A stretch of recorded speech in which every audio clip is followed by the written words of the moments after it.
প্রচণ্ড বৃষ্টির মধ্যে বয়স্ক ভদ্রলোক আর বেরোতে পারলেন না। তা আমিই বললাম, বৃষ্টি থামুক, তারপর না হয়ে যাবেন। আপনি বাইরে না দাঁড়িয়ে থেকে আমার চেম্বারের ভেতরে এসেই বসুন।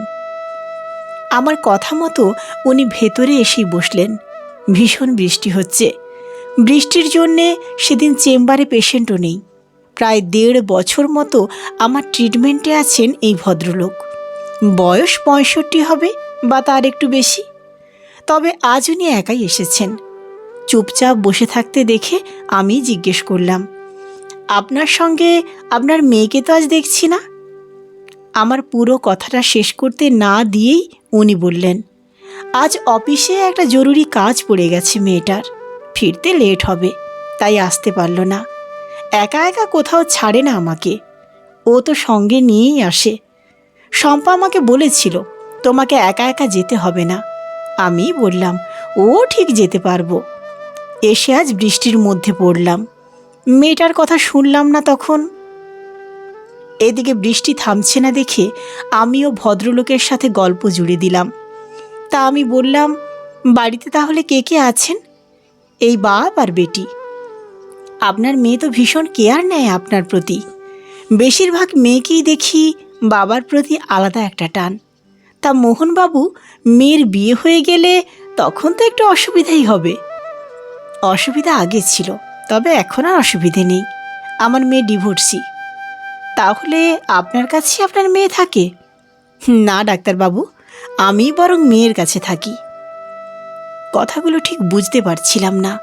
তারপর ভদ্রলোক বলতে শুরু করলেন, বছর 5 আগের কথা। আমার স্ত্রী তখন ক্যান্সারের পেশেন্ট। শরীরটাও খুব একটা ভালো যাচ্ছিল না তখন। একদিন আমার স্ত্রী শম্পাকে ডেকে বলল, আমি চলে গেলে তোর বাবাকে একটু দেখিস, মানুষটা বড় একা হয়ে যাবে না হলে। বুঝলেন ডাক্তারবাবু, আমার স্ত্রী বুঝতে পেরে গিয়েছিল ওকে চলে যেতে হবে। ঠিক 7 দিন পর একদিন ভোরবেলায় মারা গেলেন আমার স্ত্রী। আমার স্ত্রী মারা যাওয়ার পর থেকে সংসারটা কেমন যেন একটা হয়ে গেল। আসলে শম্পা আমার নিজের মেয়ে নয়, তবে নিজের মেয়ের থেকেও অনেক অনেক বেশি। কথাটা শুনে আমি অবাক হয়ে তাকিয়ে আছি। কিছুক্ষণ চুপ করে থাকার পর উনি বললেন, আপনি যাকে আমার নিজের মেয়ে বলে ভাবছেন সে আসলে আমার ছেলের বউ। আমার ছেলেটা মোটেই ভালো নয়। মেয়েটাকে ভীষণ চাপে রাখত, প্রেম করেই বিয়ে করেছিল। আমার ছেলে যখন বাড়িতে জানিয়েছিল শম্পার কথা, আমরা হাসি মুখেই বলে দিয়েছিলাম, তোর যাকে পছন্দ তাকেই তুই বিয়ে করিস, এতে আর আমাদের আপত্তি কিসের। একদিন আমরা গিয়ে শম্পাকে দেখে এলাম। শম্পার মা বাবা নেই। অনেক বছর আগে অ্যাক্সিডেন্টে মারা গিয়েছিল দুজনেই। ওর পিসি ওকে মানুষ করেছে। আমার ছেলের সাথে বিয়ে হওয়ার পর শম্পা চাকরিটা পায়। চাকরি পাওয়ার পর থেকে শম্পার প্রতি একটা আলাদা মনোভাব তৈরি হয় আমার ছেলের। শম্পার পুরো স্যালারি আমার ছেলের হাতে তুলে দিত।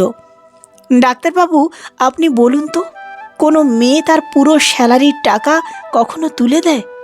ওর মা যতদিন বেঁচে ছিল ততদিন অতটা অশান্তি করত না। মা মারা যাওয়ার পর থেকে আরও অশান্তি শুরু হলো। শম্পাকে ওর পিসির সাথে কোনো যোগাযোগ রাখতে দিত না। তারপর মারধর, নিত্যদিনের অশান্তি। আমি শম্পার পক্ষ নিয়ে কিছু বলতে গেলেই ছেলে আমাকে অনেক আজে বাজে কথা বলতো। প্রায় দিন ড্রিঙ্ক করে বাড়ি ফিরত। ছেলেটা অমানুষ একদম। তারপর একদিন শম্পা আমাকে বলল, বাবা, আমি এই সম্পর্কটা রাখতে পারবো না। আমিও ওর কথাতেই সায় দিয়ে বলেছিলাম, যে সম্পর্কে সম্মান নেই, শ্রদ্ধা নেই, সেই সম্পর্ক থেকে মুক্তি পাওয়াই ভালো। এমন অমানুষের কাছে থাকলে একদিন তুই শেষ হয়ে যাবি। তুই আলাদা থাক, তোর একটা নতুন ঠিকানা হোক। তবে তুই যেখানে যাস না কেন এই বুড়ো বাপটাকে সঙ্গে করে নিয়ে যাস। আমি যে কটা দিন বাঁচব তোর নিজের কাছেই আমাকে রাখিস। তোমাকে যখন বাবা বলে ডেকেছি, আমি জানি তুমিই আমার বাবা। নিজের বাবাকে তো সেই কবেই হারিয়েছি। বাবার ভালোবাসা আমি পাইনি, এখন তোমাকে পেয়েছি। তুমি চাইলেই আমার সাথে থাকতে পারো। আমি তোমার মেয়ে হিসেবে সব দায়িত্ব নিতে চাই। আজ 2 বছর হয়ে গেল আমি মেয়ের কাছে থাকি। ছেলের সাথে আমিও আর যোগাযোগ রাখিনি। তাছাড়া ছেলেও কোনো দিন খোঁজ নেয়নি আমার।